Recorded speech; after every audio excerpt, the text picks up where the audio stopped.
Thank you, Torrin. I think I'm going to read, first of all, a very familiar verse, John chapter 3, verse 16. And here's what I want to say first. For a believer, which is what we are, of course, we wouldn't be here in church on a Sunday morning if we weren't.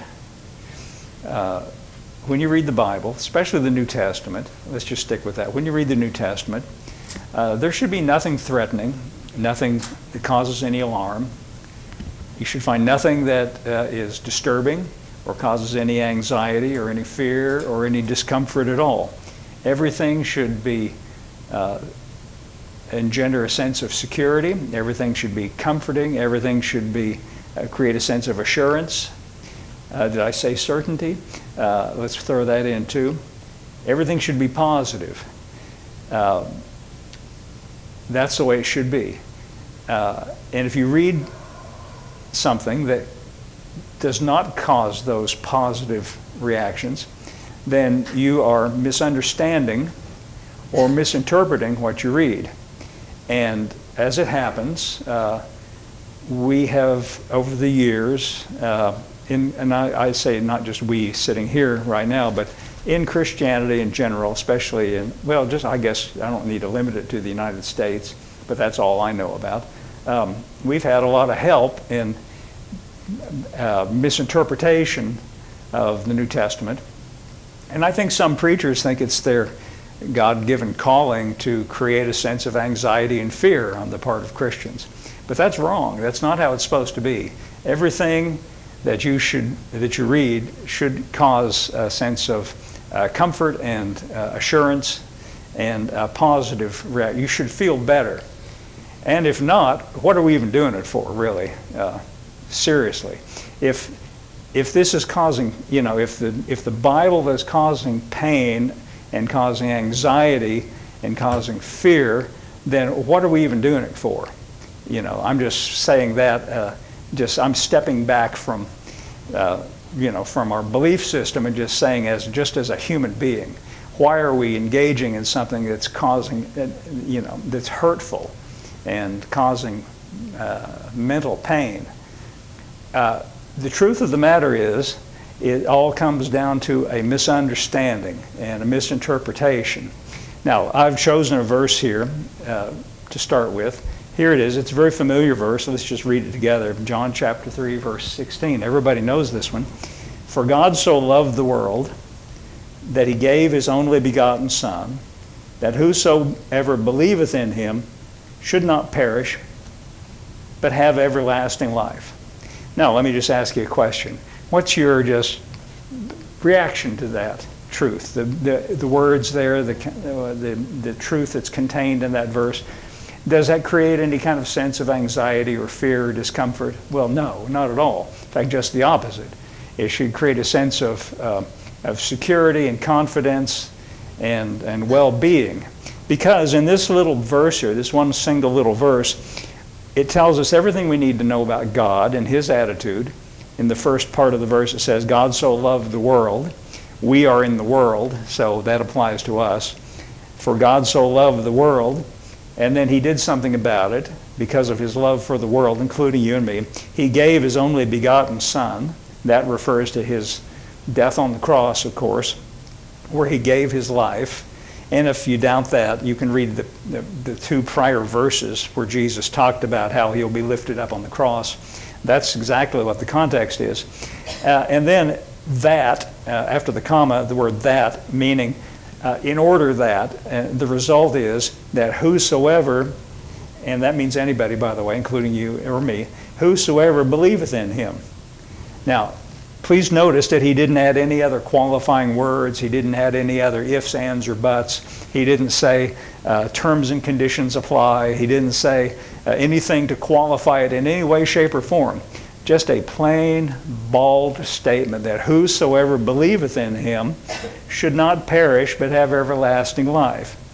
Well, sometimes people get fussy, sometimes, a person might say, it says should. It doesn't say shall. Well, he means shall. He doesn't say should to engender doubt. In fact, if a person wants to be, fussy, I've talked, by the way, to people like that who are very fussy and don't want it to say what it says. Torn, by the way, just to show you what I mean, the Amplified Translation, as you know, because I say it all the time, is a translation in which the person who produced it used the Greek words to give you a more specific or broader sense of what they mean. And let's just look at the Amplified Translation. For God so greatly loved and dearly prized the world that he even gave his only begotten unique Son, so that whoever believes in, trusts in, clings to, relies on him, shall not perish. And then here's the definition of what that word perish means. Shall not come into destruction or be lost, but have everlasting life, eternal or everlasting life. You notice the word shall is there. Now that's a word of certainty, is it not? And that's really what this verse is saying. So if you as a person, and again, here we are sitting in church on a Sunday morning, I dare say that if you were not a person who believes in him, you wouldn't bother to get out of bed and come sit in church on a Sunday morning. If you were a doubter or a person who rejects Christ or says, I want nothing to do with God, I want nothing to do with Christ, you wouldn't be sitting in church. You are, and by the way, this applies also to people who are watching this YouTube video. You would not be sitting there watching this, I promise you, people in the world, ordinary people are not going to sit and watch a boring video talking about Bible verses. The only reason you're sitting there watching this, if you're watching on a video, is because you are what this verse is talking about. You are one who believes, that is to say, you have placed your confidence or your trust in Christ. Now here's what it says about you, who have placed your trust and confidence in Christ. It says, I like the Amplified here, it says, shall not perish, shall not come to destruction or be lost, but have everlasting life. And then there's a period. Now, again, would you agree that that's a very positive verse? There's nothing negative about it. There's nothing that engenders any kind of anxiety or fear or any kind of uncertainty or anything negative at all. Now, here's another question. Do you reckon this verse is true? Yeah, I do. I think it's true. So what that means is nothing else we read in the New Testament should contradict it, should qualify it in any way, should cast any shadow of doubt about it. If this is true, then this is a basic fundamental truth. In fact, a verse like this, and this isn't the only one, by the way. This is a verse, I like this verse, and there's many others I could have chosen that are basically the same thing. These verses are like foundational verses, or I like to say it's like a lens through which you should view everything else that you read. Now, I know, though, by the way, that as you read through the New Testament, I know from talking to people that there are passages that cause anxiety, there are passages that cause fear, there are passages that make people feel afraid or uncertain, but the answer is they are misunderstanding, or they have been prompted to misunderstand by,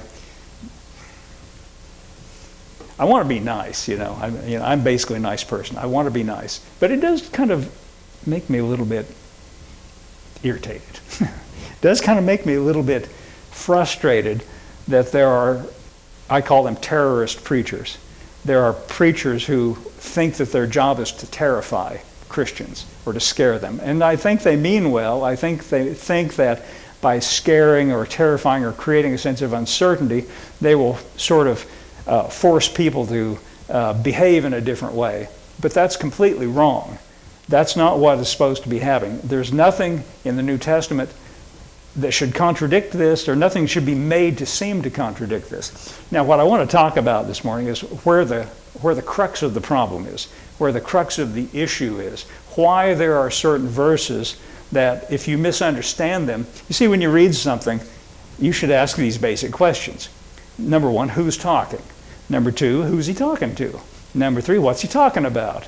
And number four, does this apply to me?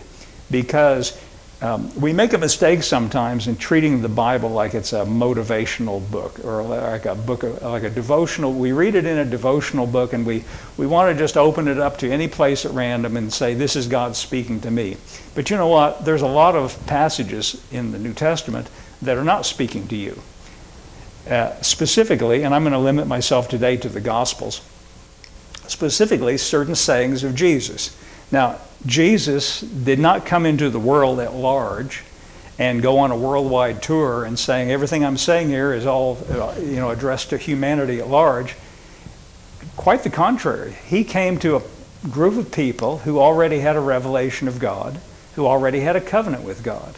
He came to them and only to them. Exclusive. In fact, he said it that way. Torrin, by the way, could you find for me Matthew chapter 15, verse 21?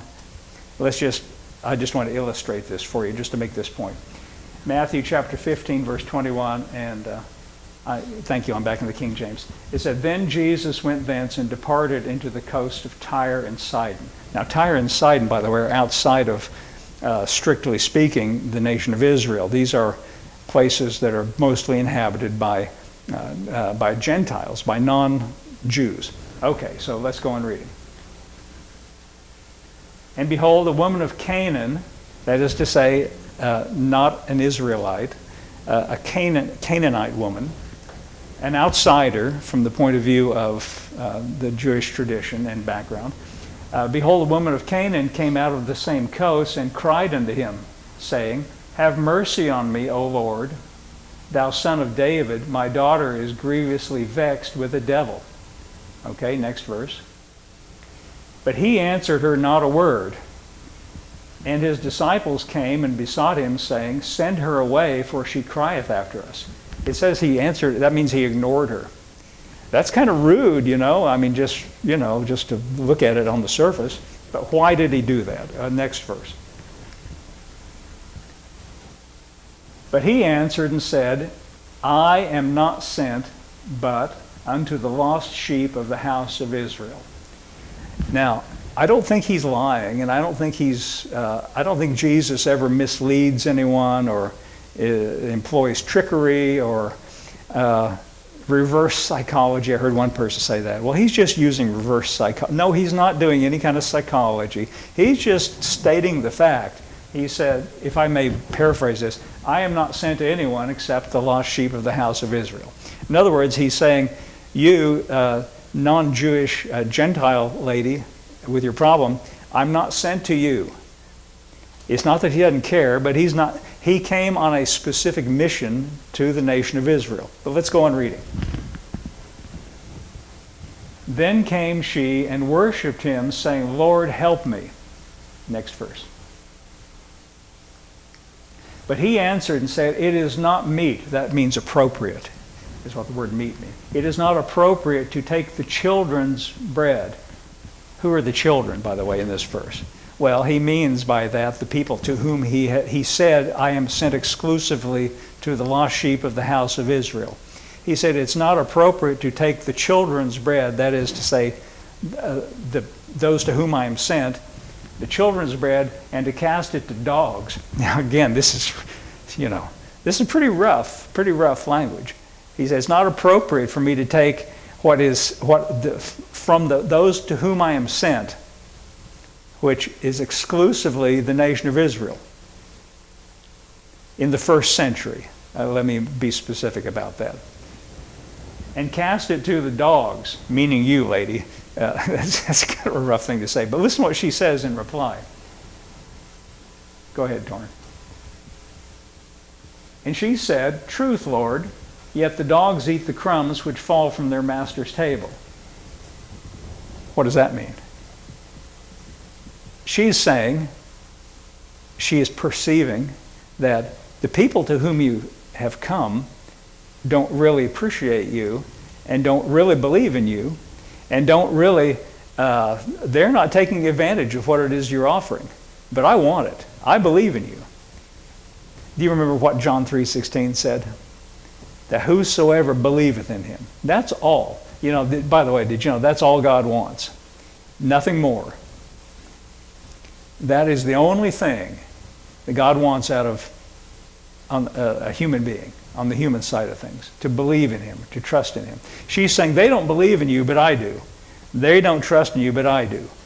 They're rejecting you. She's saying the crumbs which fall from their master's table, the dogs can have those. I'll take what they're rejecting, in other words. Let's get the next verse. Jesus answered her and said, O woman, great is thy faith. Now, by the way, that's all that he's looking for. That's it. Faith or trust or believing. It's all the same thing. And he recognizes that she is coming in faith, whereas she has rightly called it that those to whom he has sent are rejecting him and not coming to him in faith. Great is thy faith, be it unto thee even as thou wilt. And her daughter was made whole from that very hour. Now, there's a principle at work here. Now you can see, by the way, this is a theme. I don't know if you've ever done this or not. There have been times when I have more than once read through the Gospels entirely from beginning to end without stopping, and I've done it on audiobook also, listened to them straight through. And something jumps out at you when you do that you might have missed otherwise if you're just picking and choosing and jumping around to your favorite passages.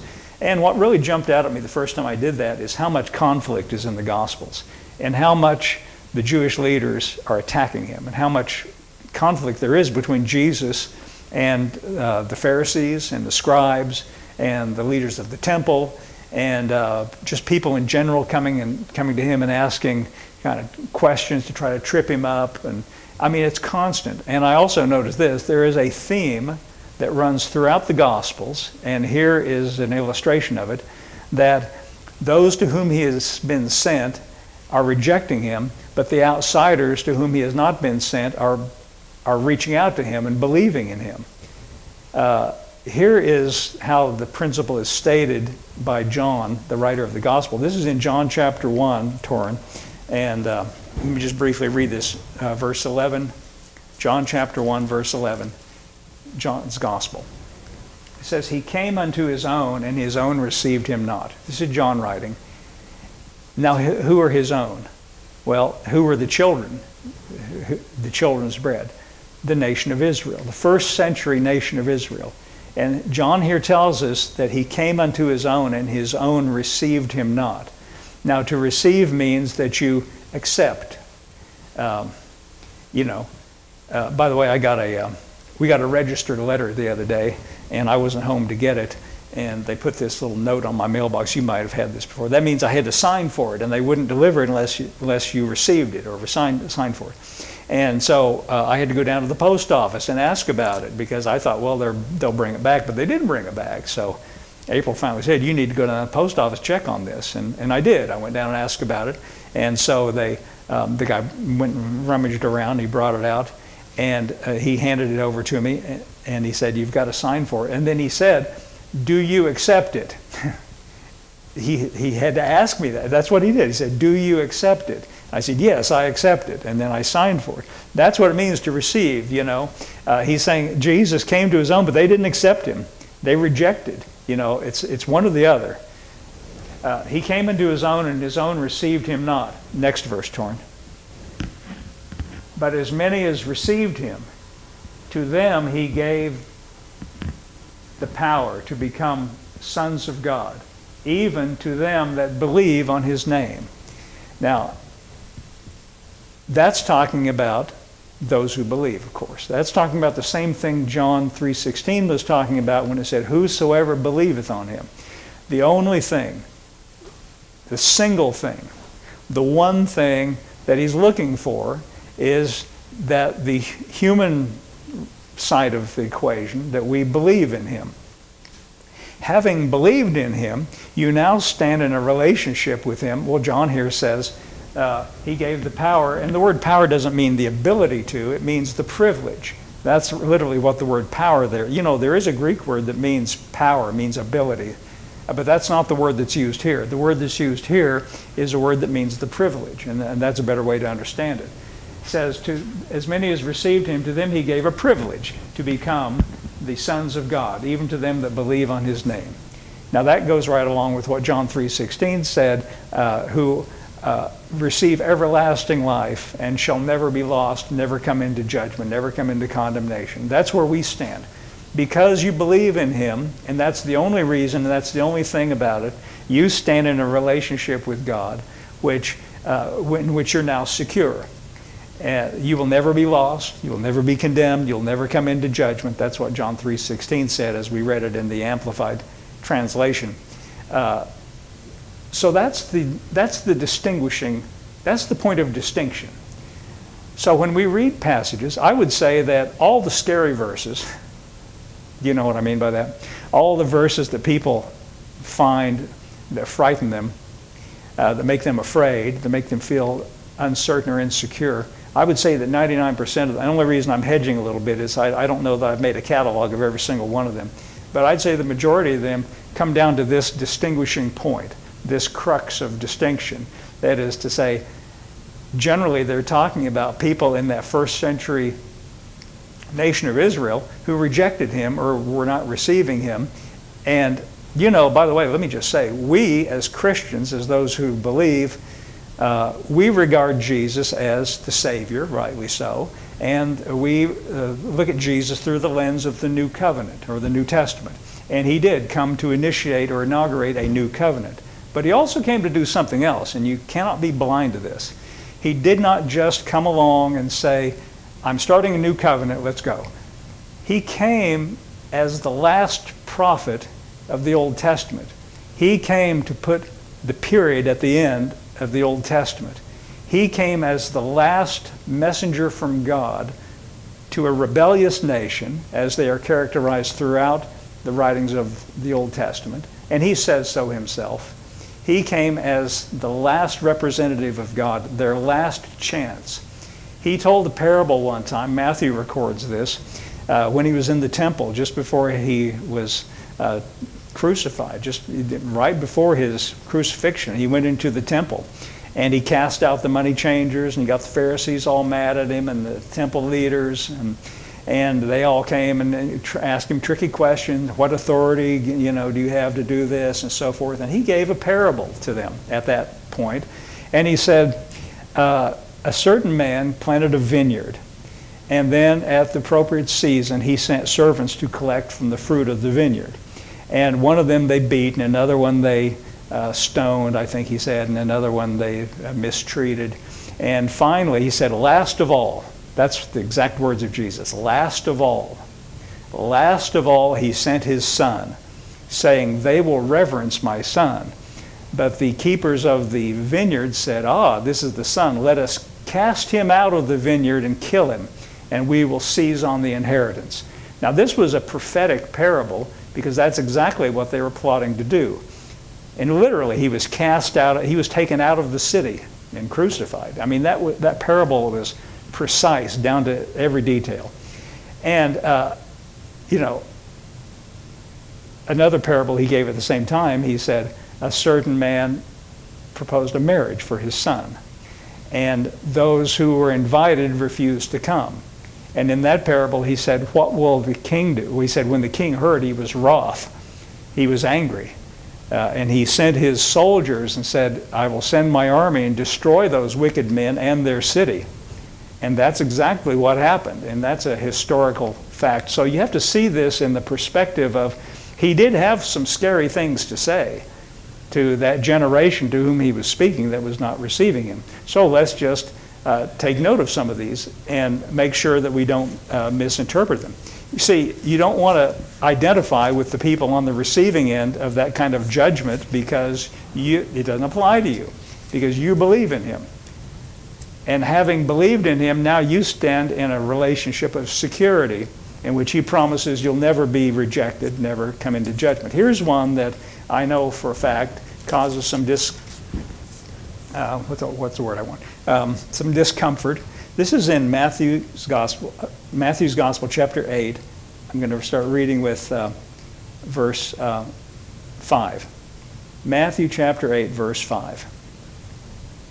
I'm just going to hit a couple of these, because I think there's a positive side to it as well. This is Matthew chapter 8, verse 5.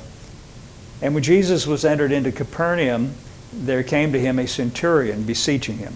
That is to say, a Roman centurion, a Gentile, a non-Jewish, person, a Gentile, a Roman, beseeching him. That means asking or praying of him.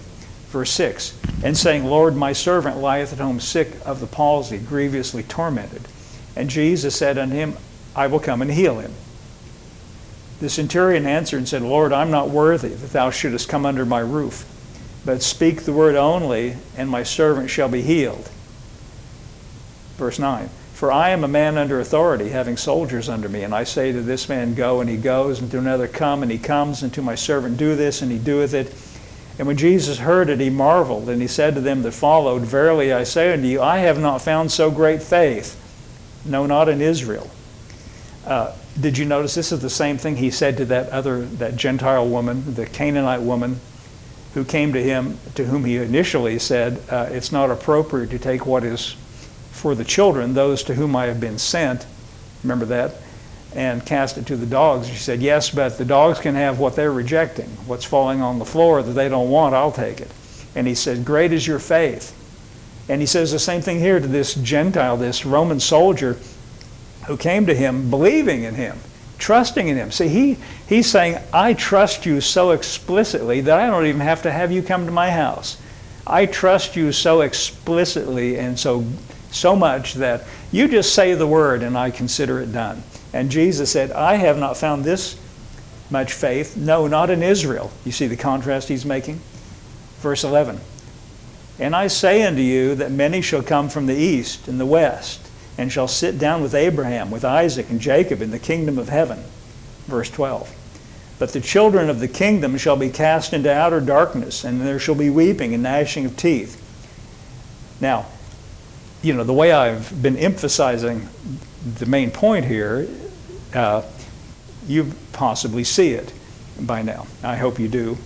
But if you take that verse 12 out of its context and don't consider and don't think about the context of what he's saying, you could, and if you're one of those terrorist preachers, you might try to suggest, and I've actually heard this suggested, that what he's saying here is, when it says, the children of the kingdom shall be cast into outer darkness, and there shall be weeping and gnashing of teeth, a person who is a fool might wrongly suggest, or something worse, that you see some Christians aren't going to make it. Some Christians are going to be rejected and thrown into hell. First of all, there are many things wrong with that. First of all, did you notice he doesn't say hell? I don't know why we want to up the ante, make it worse. He says, children of the kingdom. You notice he doesn't say Christians. In the context here, I think it should be plain that the children of the kingdom do not refer to Christians. By the way, there aren't any Christians right now at this point. It's the same children to whom he said to the Canaanite woman, it's not appropriate to take the children's bread and cast it to the dogs. By the children of the kingdom, he means those of the nation of Israel who rightly should be the rightful possessors of this. They will be cast into outer darkness. And all that means is they're going to be on the outside looking in. You see, what he said in the previous verse is, many shall come from the east and the west. That means from far away, from the outside. Like you, Roman centurion. Come from outsiders will come, and they will sit down with Abraham, Isaac, and Jacob in the kingdom of heaven. But the children of the king, those who should be on the inside, will be thrown outside. That's pretty harsh, and that's pretty strong, but it's not as bad as, you know, what some people make it out. But he's not talking about Christians. I think you can see that from the... See, when you read this passage, you should not identify with the children of the kingdom. You should identify with the Roman centurion who believes in him. Because you, like the Roman centurion, believe in him, and to you, he commends you, and all he is saying to him is, I haven't found this kind of faith in the people I've come to and expect to find it, the nation of Israel. They're going to be on the outside, and because of your faith, you're going to be on the inside. I hope you can see that that's the point he's making. So that causes fear only if you misread it, and only if you have someone deliberately mislead you about it, try to scare you with it. But if you read it in the context, I think it's pretty clear. So the people who should be believing in me are not believing in me. Nation of Israel. First century nation of Israel. And those who you wouldn't expect, the outsiders who come from the east and the west, they're believing in me. So because of that, People like you, Roman centurion, you're going to be on the inside in the kingdom of heaven, sitting down with Abraham, Isaac, and Jacob, and those people who are indifferent to me here in the nation of Israel, to whom I've been sent. There's going to be a role reversal, is what he's saying. Just to finish the story, verse 13, Jesus said to the centurion, "Go thy way, and as thou hast believed, so be it done unto thee." There's another passage that's very much like. See, all these, if you look at these passages that cause people concern, you can see that the same theme is at work here. Here's another one. This is also in Matthew's Gospel. Let's just turn back a page to chapter 7. This is chapter 7, verse 21. This is one that alarms some people without thinking about it. Matthew chapter 7, starting with verse 21. Not everyone that saith unto me, Lord, Lord, shall enter the kingdom of heaven, but he that doeth the will of my Father, which is in heaven. Verse 22, many will say to me in that day, Lord, Lord, have we not prophesied in thy name, and in thy name cast out devils, and in thy name done many wonderful works? Verse 23, then I will profess unto them, I never knew you, depart from me, ye that work iniquity. Now, this scares some Christians. This alarms some Christians if you don't give it any thought, because they say, well, I call him Lord. Well, you know what? By the way, may I just say, that's not what makes you a Christian. You know what makes you a Christian? Because you believe in him. Anyone can say, Lord, Lord. In fact, people in the Gospels say, good master, and then they try to trick him with their words. They say those kind of respectful things. It's not saying, Lord, Lord, that makes you a Christian. It's that you believe in him. Did you notice that's what John 3:16 said? That whosoever believeth in him. By the way. It said, not everyone that saith unto me, Lord, Lord. By the way, let me just point this out to you. Not everyone that saith unto me. Who's that talking about? Well, have you ever said anything to him? When's the last time you saw him and said something to him? No. You haven't? Well, they did. People he's talking to. He's talking specifically to those people right in front of his face and saying, you know, you can come and give me lip service, but that's not really what I want. And you can do all these mighty fancy things that get a lot of acclaim, prophesy. You know, anybody can prophesy in his name. I think we see that. I think we can see that. You don't have to look around very far. Anybody can say anything. That doesn't mean a blooming thing. None of that does. The only thing in God's book that means anything is, do you believe in him? Do you trust in him? That's what John 3:16 said. And by the way, let's give an example. This is in, let's see. How about the, I don't know if I wrote this down. I meant to write this down. Hold on. Oh, there's a parallel passage I want to read first. Let's read in Luke's Gospel, chapter 13, verse 25. You know, Luke records some of the same things. And here's how he says it in Luke's Gospel. The wording is a little different, and I think it gives us some insight. Luke chapter 13, and starting with verse 25. Let's see what it says here. Verse 25. This is Luke 13:25. When once the master of the house is risen up and hath shut the door, and you begin to stand without, and knock at the door, saying, Lord, Lord, open to us, he shall answer and say unto you, I know you not whence you are. And then, verse 26, then shall ye begin to say, we have eaten and drunk in thy presence, and thou hast taught in our streets. Well, have you eaten and drunk in his presence? No, I haven't.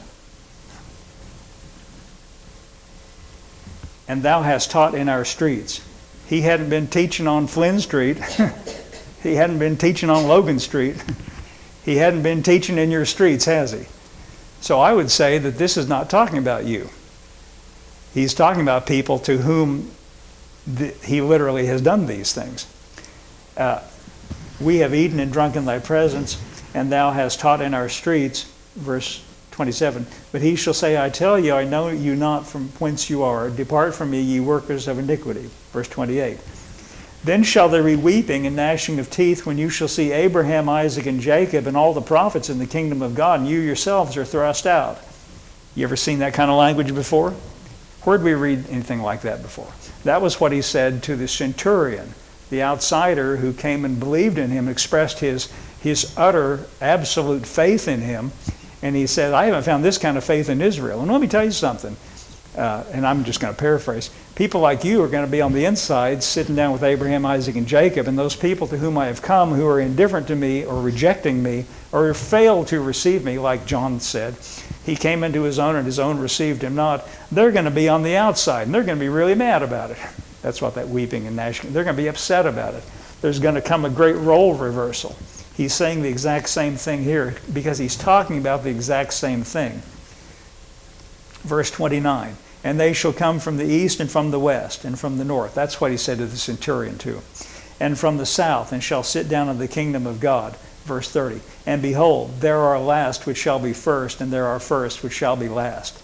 Now that little saying occurs all throughout the Gospels, and that's what it means every single time. It means there is coming a role reversal.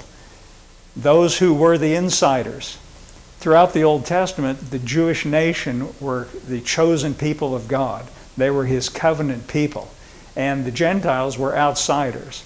And the roles have been reversed, and the Gentiles who believe in him are now on the inside, and those who were the chosen people of God who don't believe in him are on the outside.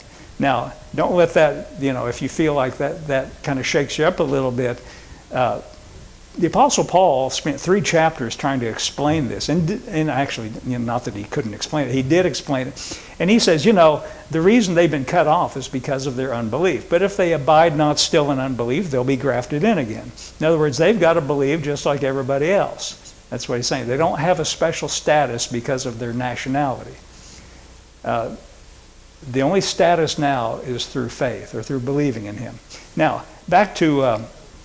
there's one other thing I want to point out. You remember he said, not everyone that saith unto me, Lord, Lord, shall enter the kingdom of heaven, but him that doeth the will of my Father. Isn't that what he said? Isn't that what he said? The him that doeth the will. Well, we read that and we imagine some kind of wild, far-fetched, difficult thing. Well, did you ever stop to ask yourself, what is the will of his Father? I mean, what is God's will? What is he talking about when he says, not everyone that says to me, Lord, Lord, but he that doeth the will of my Father? Well, he tells us specifically and explicitly what it is. Torrin, this is in John's Gospel, chapter 6, verse 40. I don't know if you've ever noticed this or not, but he tells the reader, he tells his audience explicitly what God's looking for. What is the will of God? What is the will of him that sent me? Here's what it says. Verse 40 says this, and this is the will of him that sent me. Well, you couldn't get a little more explicit, could you? See, when he says, not everyone that says to me, Lord, Lord, we call that lip service. Not everyone who prophesies. Not everyone who does these fancy things that get a lot of attention. Ooh, well, that must be God. Not necessarily. Did you know, by the way, a person who prays for the sick and they get healed, that has nothing to do with the person that prays. It has only to do with the person who believes on the receiving end and the gracious God on the giving end. The human intermediary has nothing to do with it. I think we've seen that many times in real life. A rascal can lay hands on you and pray and you get healed because the healing doesn't come from the human, it comes from God. The person who prays, that doesn't give any kind of credibility to that person. A person who stands up and says, yea, yea, thus saith the Lord, anybody can say that. In other words, Jesus says, that means nothing. The only thing that is important is who does the will of my Father that's in heaven. Well, here's the will of him that sent me. Verse 40. This is the will of him that sent me, that everyone who seeth the Son and believeth on him may have everlasting life, and I will raise him up at the last day. Are you starting to see a theme here? The only thing he's interested in is faith, or trust, or reliance. Or as J.B. Phillips said, the translator of the New Testament, what believing in Jesus means is that you transfer your confidence from yourself to him. That's what it means to believe in Jesus. And again, let me just reiterate the fact that you, as one who believes in him, you've got John 3:16 as an ironclad certainty and a promise to you, saying that whosoever believeth in him shall not perish. And that means shall never be excluded, shall never be lost, shall never come into condemnation, but instead shall have everlasting life. The person who does nothing more than believe in him stands in a position of security and should be in a position of confidence. And by the way, while we're here in John chapter 6, that was a pretty good verse, but there's lots of good verses here. See, these are the kind of verses that you should take to heart. Those scary ones that we've been reading, and by the way, that one I just read to you about teaching our streets, and not everyone that says to me, Lord, Lord, I have actually had communication from people who said, I heard this in church and it made me feel bad, it scared me. And the preacher said, you see, just because you think you're a Christian, you may not be, and created a lot. Preachers aren't supposed to create uncertainty. And, if you happen to come across something like that, just close your ears to it. Just put your fingers in your ears and say, what is it they say? Nanny, nanny, boo, boo, I can't hear you. Or better yet, just say, wait a minute, hold everything, hold your horses. I've got John 3:16 as a foundation. And what you're saying contradicts what Jesus plainly says. You see, you can't allow anything to contradict. If that's the only truth you've got, that's enough truth. You cannot allow anything else to contradict it, even if it's some misquoted passage. And I hope I'm making the point that these passages that people use, or that, if you come across it and, it scares, there's nothing supposed to be frightening or cause any anxiety. And here we are in John chapter 6. Let's just take note of another good one here. John 6:37. This is a really great verse, by the way. This is one of my favorite ones. John 6:37, it says, all that the Father giveth me shall come unto me. Well, if you believe in him, he's talking about you. You are one who has come unto him by your faith, by trusting in him. All that the Father giveth me shall come unto me. See, you could write in there, this means me. Well, what about you that has come unto him? Listen. And him that cometh to me, that's you, by the way, I will in no wise cast out. Now, again, I always point this out. This is King James talk. This is King James language, translated 400 years ago. I will in no wise. We don't talk like that. I never use language like that. If somebody comes to me and asks me to do something I don't want to do, I don't say, I will in no wise do that. Do you ever say that? If I'm at the co-op, I'm liable to say, ain't no way. Really, I don't talk like that, but that's what we say. And it means under no circumstances. Under no circumstance. That's what Jesus means. Under no circumstance. He that cometh to me, there is no circumstance in which he'll ever be rejected. Just take that to the bank. That's what he says. That is an ironclad certainty. Now, that's good. I like what it says here in the King James translation, but the message is even better. Can you give me the message, Torrin? Thank you, by the way, Torrin, for putting up with all these. I make you look up all these different things and different translations. And here's what the message: every person the Father gives me eventually comes running to me. That's you, by the way, and me. And listen, and once that person is with me, I hold on and I don't let go. That's pretty good, isn't it? You see, we sometimes think about the Christian life from our own perspective, like me approaching God and me trying to hold on to God. But what you don't always take into account, what you should though, is when you come to him, it's not just you taking hold of him, it's him taking hold of you. You're in a relationship, and he is the stronger party. Your faith may fail. Your commitment may fail.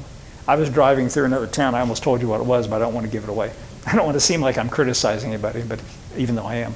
I was driving through another town, and you know how churches have these signs out there and they put little pithy sayings.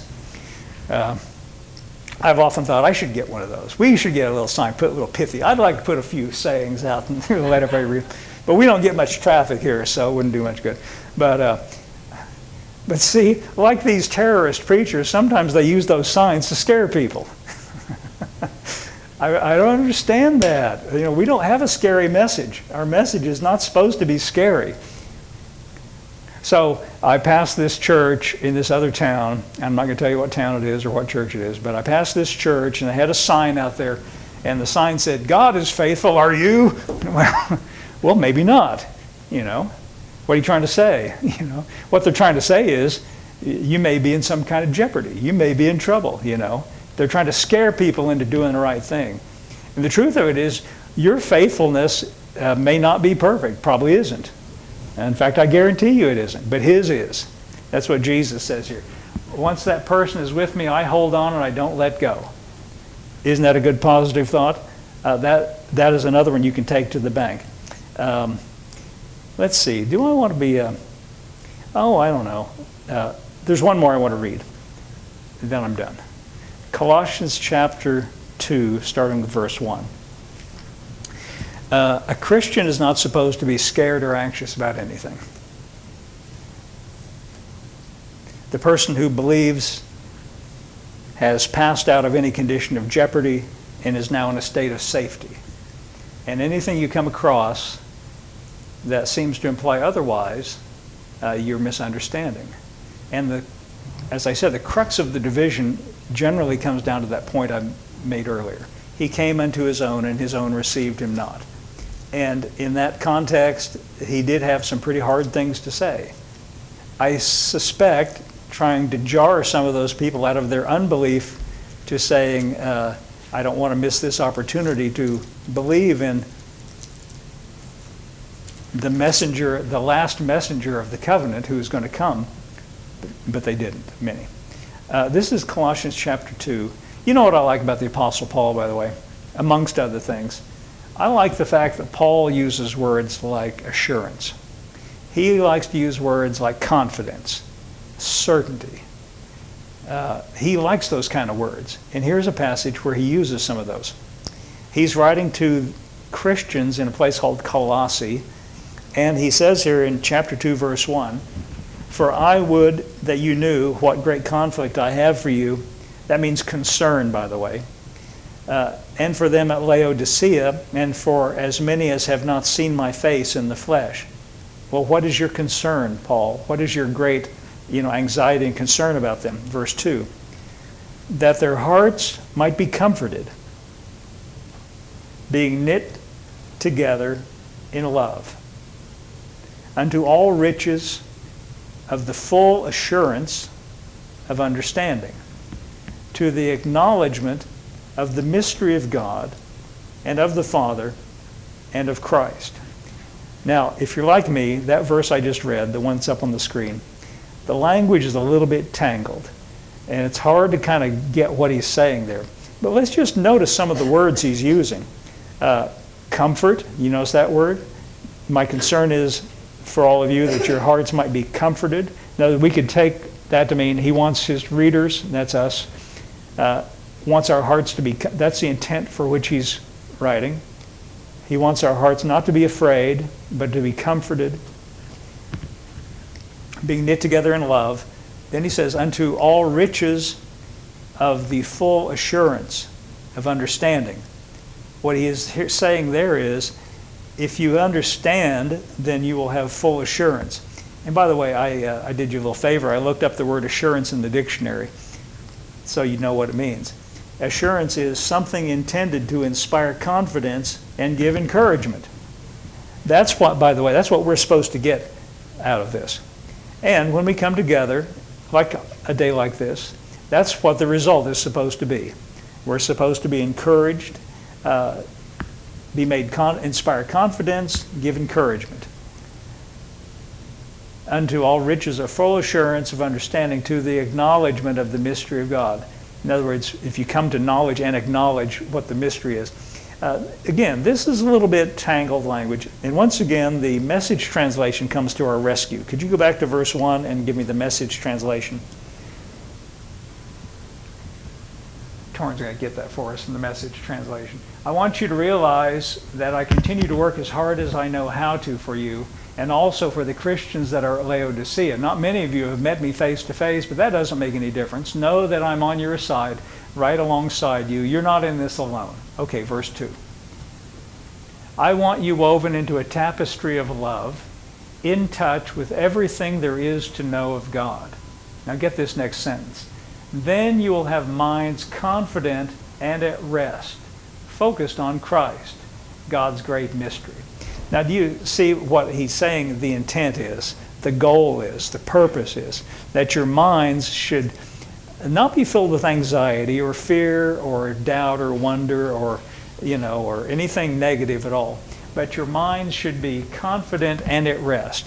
See, that's the condition the mind of a Christian should be, confident and at rest.